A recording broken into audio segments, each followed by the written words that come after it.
The massive display screen in the Alliance Command Center turned blood red as another world fell to the swarm. Admiral Reed stood motionless, his three-fingered hands gripping the command rail until his knuckles turned white. Around him, the various alien species that made up the Alliance's leadership team worked in grim silence, their differences forgotten in the face of extinction. "That's the third farming world this week," Captain Mills reported, her tail drooping in defeat. "The food shortage will start affecting core worlds within months." Reed's outer eyes closed while his central eye remained fixed on the display. 20 years of military service hadn't prepared him for this. The swarm was unlike anything they'd faced before, a vast consciousness controlling billions of drone bodies, consuming everything in its path to fuel its endless expansion. "Show me the projection map," Reed ordered, his voice rough from too many sleepless cycles. The holographic display shifted, showing the Alliance territory in blue, the swarm in red. The red was spreading like a bloodstain across the galaxy, while the blue shrunk with each passing day. "At current rates," the ship's AI announced, "the Alliance will fall within 2 standard years." Reed turned away from the display, walking to his private chamber adjacent to the command center. Once inside, he activated his personal terminal and did something he'd been avoiding for weeks. He opened the restricted archives. The archives held the Alliance's darkest secrets, records sealed away by decree of the High Council. Reed had only accessed them once before, during his promotion to Admiral. But he remembered something, a fragment of information about a quarantine species, a species deemed too dangerous to join galactic society. His fingers flew across the holographic interface, searching through centuries of records. There, a report from 300 years ago. His heart nearly stopped when he read the title. Earth Quarantine Protocol. Final Implementation. The more he read, the more his hands trembled. The humans had been discovered just as they were reaching for the stars. The Alliance observers had been horrified by what they found. A species that had nearly destroyed itself multiple times, that had developed weapons of mass destruction less than a century after discovering powered flight. Their entertainment was filled with war, their history written in blood, their technology advancing fastest when driven by conflict. The Alliance had quietly redirected asteroids to cut off Earth's space lanes, established distortion fields to hide their system from view, and declared the entire region forbidden. They had congratulated themselves on containing such a violent species. "But we need that violence now," Reed whispered to himself. He spent the next 6 hours reading everything about humanity, their resourcefulness, their adaptability, their incredible capacity for both destruction and creation. Most importantly, their unflagging determination to protect their own. When he finally emerged from his chamber, Reed's expression had changed. His crew noticed immediately. There was something in his bearing they hadn't seen in months. "Hope. Call an emergency session of the Alliance Council," he ordered. "Full attendance required." 3 days later, Reed stood before the gathered council. Representatives from 30 species filled the grand chamber, their worried murmurs echoing off the ancient walls. "Distinguished members of the council," Reed began, his voice firm, "we face extinction. The swarm cannot be reasoned with. It cannot be appeased. Our weapons barely slow it down. Our shields fail against its attacks. We need something the swarm has never encountered." He paused, gathering his courage. "We need humanity." The chamber erupted in shouts. Council member Tykes, his crystalline form shimmering with agitation, rose to speak. "The quarantine has stood for 3 centuries. You would release those savages.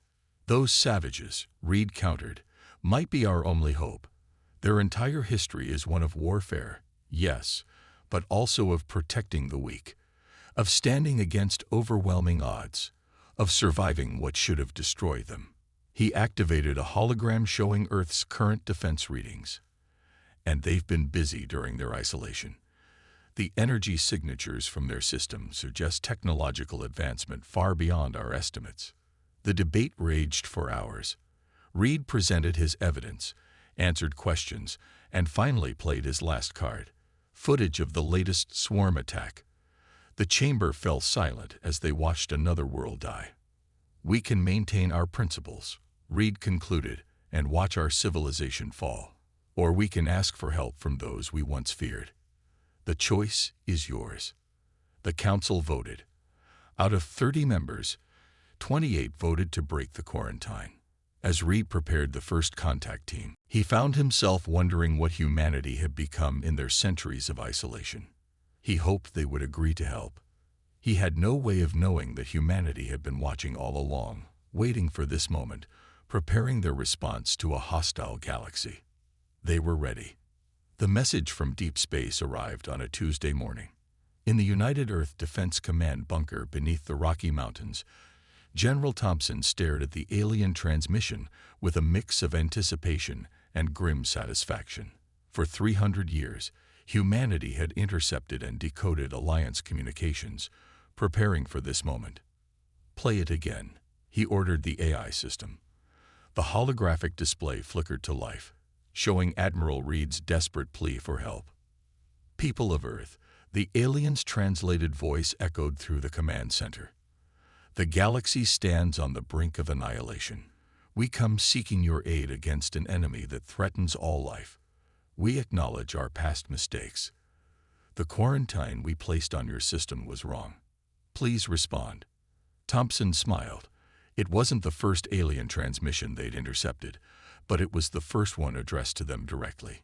He pressed a button on his command chair, opening a channel to the World Council. Within an hour, 50 of the most powerful humans in the solar system gathered virtually. Their avatars filled the circular chamber, representing every major nation and colony from Earth to Titan.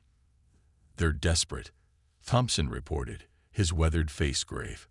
"Our deep space probes confirm their situation. This swarm has already consumed 18 Alliance worlds." President Rivera of the United Americas spoke first. "Should we reveal everything? Our true technological level?" "Not everything," replied Director Foster from the Mars colony, her red uniform marking her as part of the off-world military command. "But enough to make our point." The debate was shorter than anyone expected. 3 centuries of waiting had given humanity plenty of time to plan for this moment. 2 days later, Ambassador James stood ready in the same room where the message had first arrived. Behind him, a massive screen showed the combined fleet of Earth, just a small portion of it, carefully selected to make their point without revealing their full strength. The connection established, and Admiral Reed's face appeared on the main screen. The alien's 3 eyes widened at the sight of the human fleet. "Admiral," James began, his voice carrying the weight of centuries, "we've received your message. Humanity accepts your request for aid."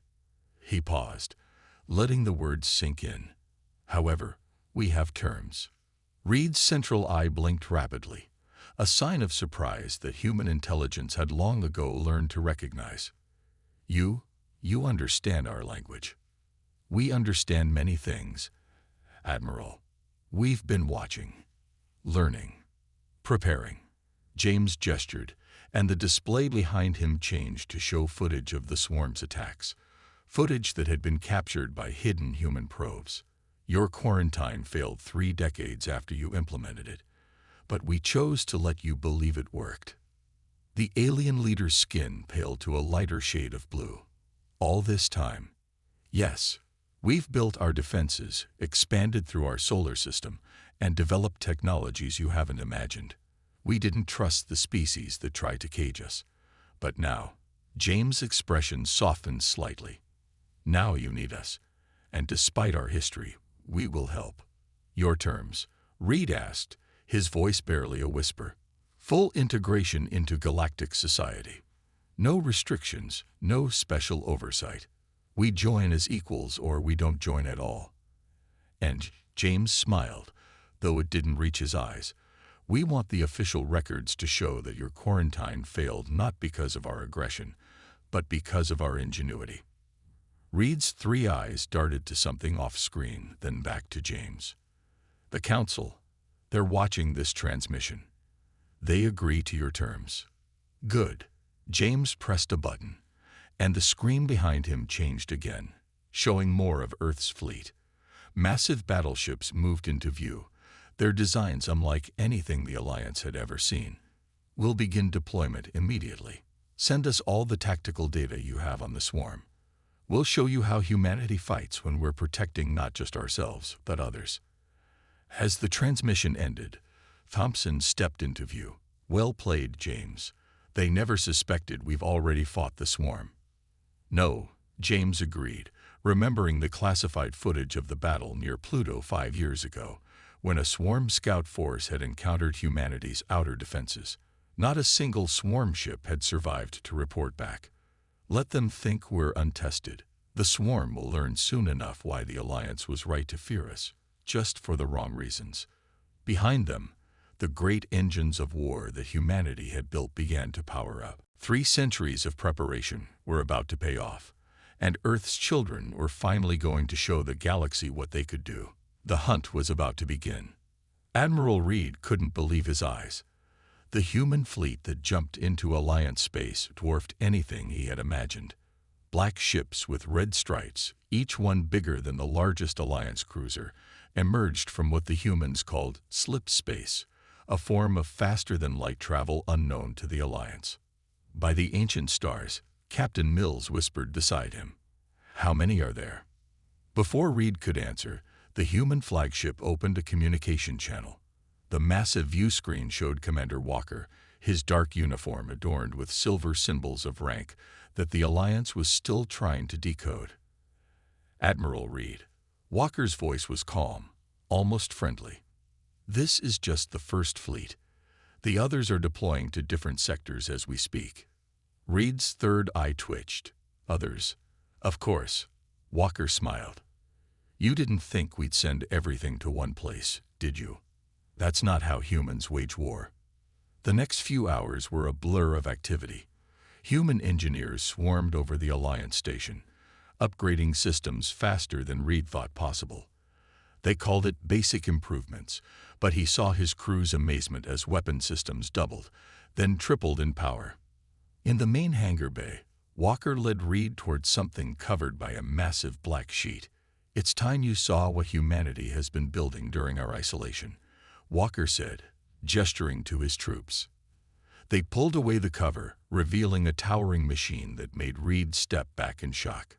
We call it the Titan, Walker explained, patting the huge metal leg of what looked like a walking fortress. Mobile battle stations, they carry enough firepower to level a continent. But how? Reed struggled to find words. Your planet was primitive when we found it, barely reaching your moon. Walker's smile faded. That was our public face, Admiral. Below the surface, in bunkers and hidden bases, we were already building. Your quarantine just gave us time to perfect our designs.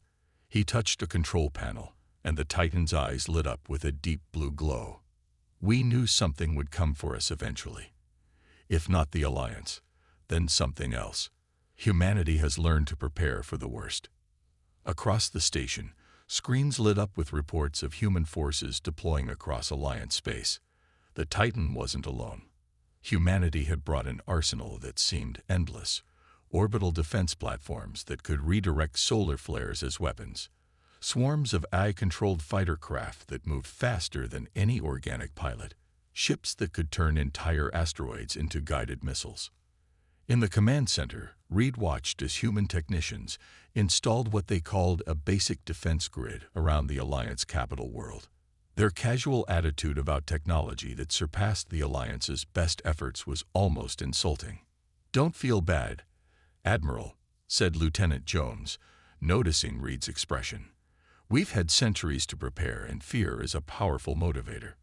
She pulled up a holographic display showing the defense grid. Your people tried to cage us, so we built in secret. Every time you thought you were watching us, we were actually watching you. An alarm blared, and the station's AI announced an incoming transmission. The main screen showed a massive structure emerging from slip space near Jupiter, a human defensive installation larger than some moons. The Jupiter Forge is online, Walker announced. Mass production of our heavy weapons can begin. The Sol system has been our workshop for centuries, Admiral. Now you'll see what we've built there. Reed watched as more human ships appeared across Alliance space. Each one carried weapons that his scientists said were impossible. Each crew moved with the confidence of warriors who had trained their entire lives for this moment. "There's something you should know," Walker said quietly, leading Reed to a private chamber. "We've encountered the swarm before." Reed's heart nearly stopped. "What?" "5 years ago. They sent a scout force into our system. We destroyed them before they could report back." Walker's eyes were hard now. "We've studied their remains, learned their weaknesses. That's why we're ready." As if to emphasize his point, a new ship appeared on the main display. A massive black vessel, shaped like a spear. "The Planet Breaker," Walker said with pride. "When you see what it can do, you'll understand why we kept it hidden until now." Reed looked at the human commander, finally understanding the full depth of his species' preparation. "You've been planning for war all this time." "No, Admiral," Walker corrected. "We've been planning for survival. The swarm is about to learn the difference." Above them, the Planet Breaker's engines began to glow, ready for its first real battle. Humanity's arsenal was awake, and the galaxy would never be the same. The first battle against the swarm began exactly as Commander Walker had planned. The massive alien high ships, each one the size of a small moon, moved exactly where his trap was set. "They're following the fleeing Alliance ships," Lieutenant Jones reported from her station on the Planet Breaker's bridge. "Just as predicted." Walker nodded, his dark uniform reflecting the red battle lights. "The swarm thinks they're chasing wounded prey. Time to show them what a real ambush looks like." He opened a channel to all human ships. "Operation Thunderstrike begins now." The swarm fleet, numbering over 1,000 ships, pursued what they thought were helpless Alliance vessels into a dense asteroid field. They didn't notice that the asteroids were too perfectly positioned. They didn't realize they were flying into humanity's killing ground. "Titans, activate," Walker commanded. Throughout the asteroid field, what the swarm had assumed were simple rocks began to move. 50 Titan battle stations, each one hidden inside a hollow asteroid, powered up their weapons. Their massive forms rose like metal giants waking from sleep. First wave, fire. The Titans fired in perfect unison. Beams of concentrated solar energy, collected and stored for this exact moment, cut through the swarm's front lines. 20 high ships vanished in balls of nuclear fire. The swarm reacted quickly, turning to face this new threat. But that was exactly what Walker wanted. Planet Breaker. Execute main sequence. The massive black ship that had been hiding in the shadow of a gas giant revealed itself. Its spear-like form began to glow with energy that made nearby space itself twist and bend. "Gravitational weapon armed," Jones announced. "Target locked. Fire." The Planet Breaker's main weapon activated. A beam of concentrated gravitational force, powerful enough to crack a planet in half, struck the center of the swarm fleet. Ships were crushed into balls of metal smaller than fighters. Others were torn apart as the gravity weapon created a temporary black hole in the middle of their formation. Admiral Reed, watching from the Alliance command ship, couldn't believe his eyes. "Impossible," he whispered. "The energy readings, they're higher than a supernova." "Phase 2, Walker ordered, his voice steady despite the destruction they were unleashing. "Bring in the swarmers." From slipped space portals all around the battlefield, thousands of small, AI-controlled human fighters emerged. Each one was barely larger than a car, but they moved with impossible speed and precision. The swarm's biological ships, used to fighting larger, slower enemies, couldn't track them. "Sir," Jones reported, "the swarm is attempting to adapt their shell thickness." "Just as they did at Pluto." Walker nodded. "Deploy the phase shifters." The next wave of human weapons hit the swarm fleet. Small devices attached themselves to the alien ships and activated, partially shifting their targets into another dimension. The strengthened shells of the swarm ships meant nothing when half of their mass existed in another reality. The battle lasted less than an hour. When it was over, the largest swarm fleet ever assembled lay in ruins. Human ships had suffered minimal damage, protected by defense systems 3 centuries in the making. "Report," Walker commanded. 847 swarm ships destroyed, Jones replied. 112 captured for study. 31 escaped but are being tracked by our deep space probes. She paused. Human casualties, 0. Walker turned to Admiral Reed, who had been watching in stunned silence. "This was just the beginning, Admiral. The swarm thinks it knows war because it can overwhelm with numbers. We'll show them what war really means." "The weapons you used," Reed's voice shook.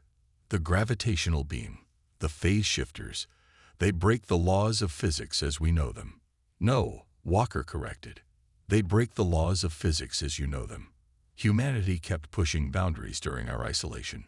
Fear of the unknown drove us to discover new laws, new possibilities. On the main screen, human cleanup crews were already moving in.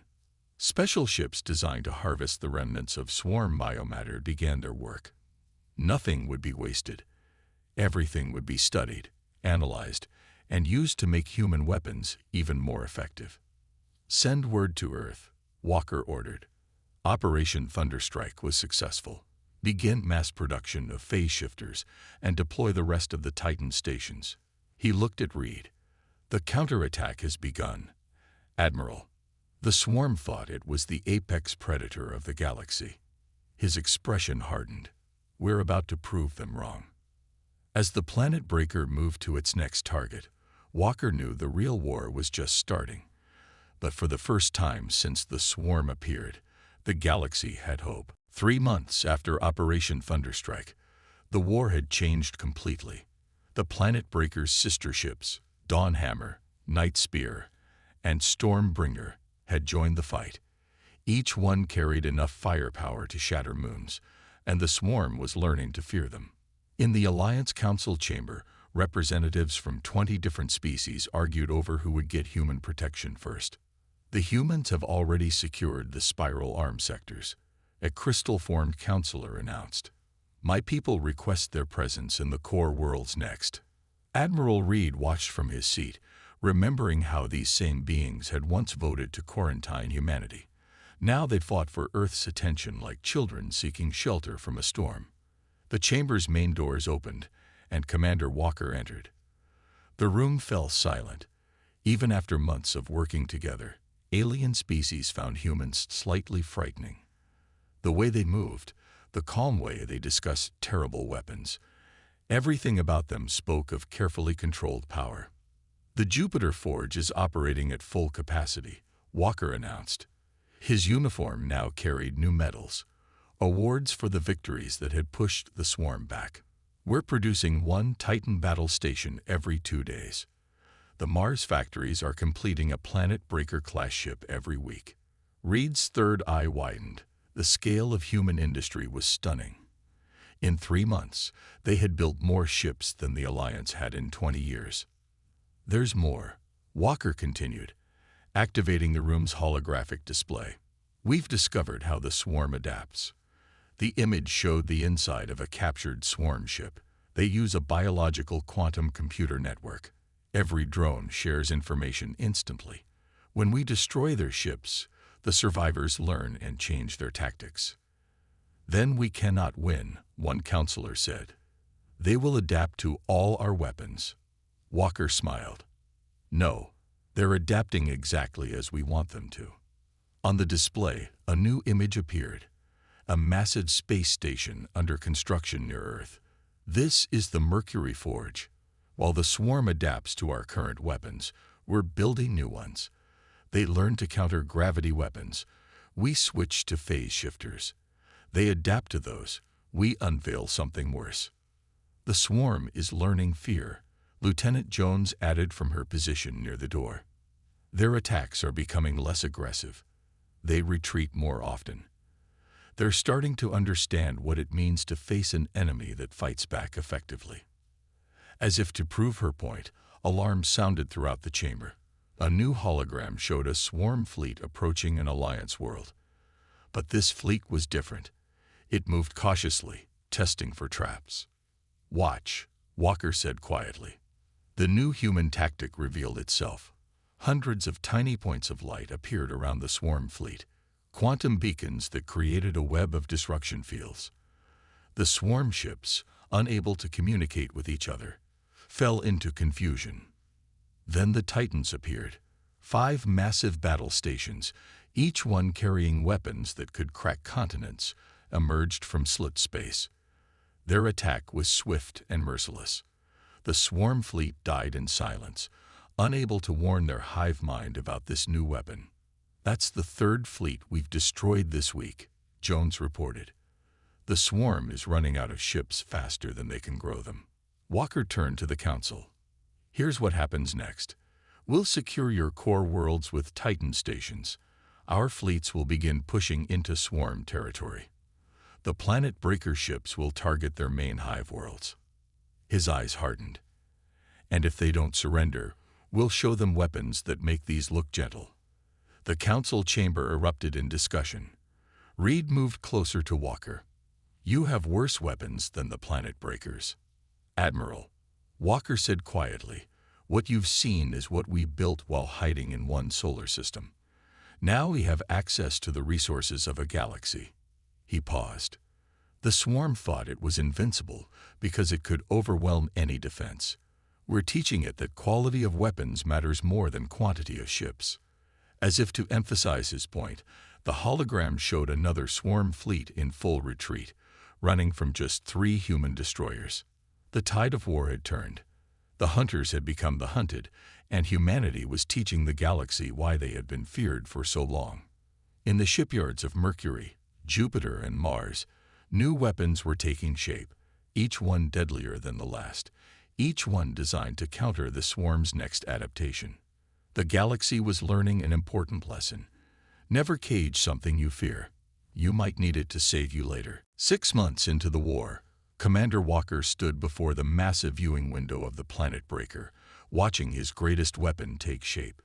The solar hammer, a device so powerful it made the planet breaker look like a toy, hung in space near Mercury, drinking in the sun's energy. "The swarm has fallen back to their home systems," Lieutenant Jones reported, her voice tight with anticipation. "They're gathering everything they have for one final stand." Walker nodded. The swarm had finally learned true fear.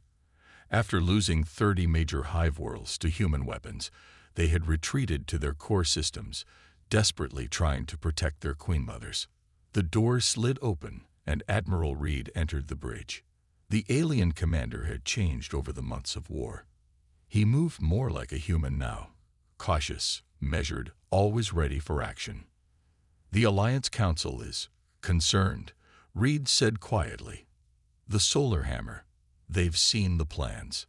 Some say it goes too far." Walker turned from the window. "Too far."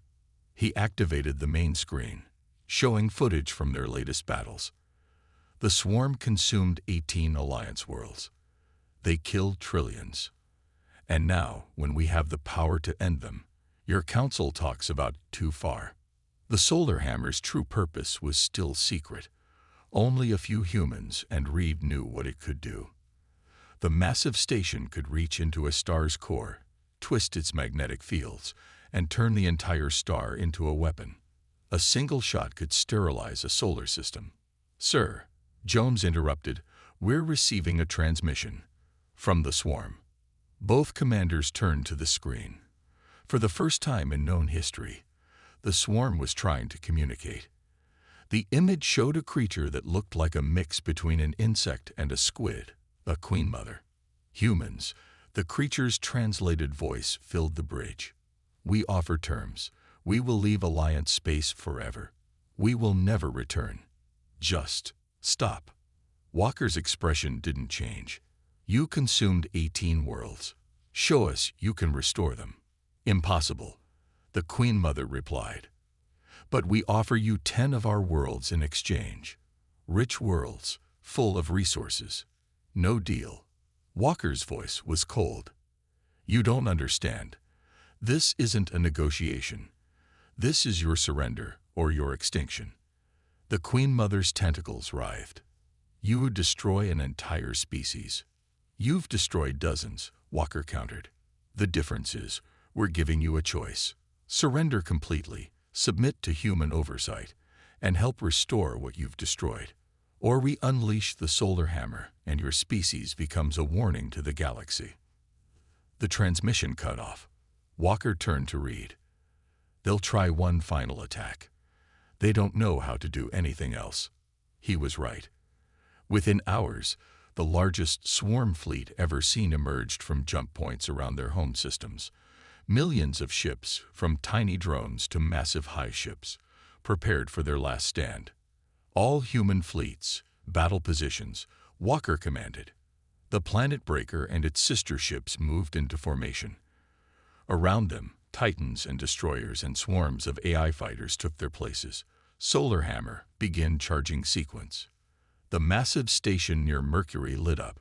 Solar energy poured into its collectors. The star itself seemed to dim slightly. "Sir," Jones reported, "the swarm fleet is advancing. They're ignoring all other targets. They're coming straight for the solar hammer." Walker smiled grimly. They finally learned to recognize the real threat. Too late. He opened a channel to all human ships. Execute Operation Starfall. The battle that followed would be remembered for centuries. The swarm fought with desperate fury, trying to reach the solar hammer. Human ships met them with calculated violence. Titans unleashed continent-cracking beams. Planet breakers created artificial black holes in the midst of enemy formations. Phase shifters turned solid matter into cosmic dust. But the real end came when the solar hammer fired its first shot. A beam of pure stellar energy lanced across space. When it hit the star at the center of the swarm's main hive system, the star's core twisted, turned, and erupted. The explosion vaporized everything within several billion miles. 3 more shots followed. 3 more stars died. 4 entire systems sterilized in less than an hour. The remaining swarm ships froze in space. Then, one by one, they began broadcasting surrender signals. Walker watched the screens fill with white surrender icons. "The price of victory," he murmured, "is being willing to go further than your enemy." Beside him, Reed understood at last why humanity had been quarantined, and why that had been the greatest mistake his people had ever made. 1 year after the swarm's surrender, the galaxy was a very different place. The Planet Breaker floated in orbit around Earth, its massive form casting shadows on the clouds below. Commander Walker stood on the observation deck, watching ships from 100 different species move through space around his home world. "The last swarm hive world has been converted," Lieutenant Jones reported, handing him a datapad. "Their remaining queens are under human supervision, helping rebuild the worlds they destroyed." Walker nodded, remembering the end of the war. After the solar hammer demonstrated its power, the swarm had surrendered completely. Their species now worked under strict human control, using their biological technology to restore devastated planets. Admiral Reed's ship appeared from slip space, its new human-designed engines glowing blue against the black of space. The Alliance had changed too. Every major fleet now trained under human commanders. Every strategic installation had Titan battle stations guarding it. "The Alliance Council session starts in an hour," Jones reminded him. Walker turned from the window. The council chamber had been moved to Earth, a change that would have been unthinkable a year ago. Now it seemed natural. Humanity had proven itself not just as warriors, but as protectors. The council room was packed when Walker arrived. Representatives from 50 species filled the seats, including 3 reformed swarm queens. At the center of the chamber stood a hologram showing the galaxy. Green lights marked human defense installations, covering nearly every major system. "The quarantine is officially lifted," the head counselor announced as Walker took his seat. "Earth is now recognized as the primary military force of the Alliance. All members have signed the new defense treaties. Walker listened as speakers detailed the changes of the past year. Human shipyards had expanded to 12 star systems. The Jupiter Forge was teaching other races how to build their own Titans. The Mercury factories were producing new weapons, not for war now, but for protection. "There's something you should know," Reed said quietly, sitting next to Walker. "We've detected signals from another galaxy. Something is coming."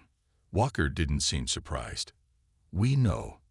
Our deep space sensors picked it up 3 months ago. That's why we haven't shut down the solar hammer production."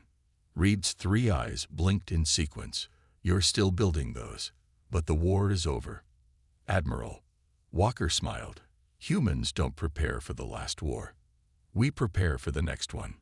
He activated a small hologram showing massive construction projects throughout human space. "Those signals you detected, they're similar to the swarm's quantum communications, but more advanced. So we're building better weapons." The council session continued, but Walker's mind was already working on the next challenge. Humanity had revealed its arsenal once. They had shown the galaxy why they had been feared, but they had also shown why that fear was misplaced. "Commander," Jones called from nearby. "The first Joint Human Alliance battle fleet is ready for inspection." On the main display, a massive fleet appeared. Human ships flew alongside Alliance vessels. Titan stations patrolled with organic ships grown by the reformed swarm. Former enemies now worked together, preparing for whatever might come from the darkness between galaxies. "A year ago," Reed said, watching the fleet, "we thought your weapons were terrifying. Now we understand. They're not weapons of destruction. They're weapons of protection." Walker nodded. "Humanity built its arsenal not because we wanted to use it, but because we had to be ready. The galaxy feared us because we were violent. Now they understand that violence was always a shield, not a sword." As if to emphasize his point, a new ship emerged from slipped space, larger than even the planet breaker. Its name was painted in huge letters on its side. "Guardian." "The next generation," Walker explained. "Built not to break planets, but to defend them. Humanity's gift to the Alliance." The council session ended with a ceremony. Every species in the Alliance pledged their trust to Earth's protection. The former quarantine zone was now the heart of galactic civilization. Humanity's arsenal had become the galaxy's shield. "What do we do now?" Reed asked as they watched the Guardian take its place in orbit. Walker looked out at the stars, where unknown threats might be approaching. "Now, we do what humanity has always done. We prepare, we protect, and we make sure that anyone who threatens this galaxy learns why we were feared and why we were needed." The Guardian's engines flared as it began its first patrol, carrying humanity's promise of protection to the stars. This time, they would be ready.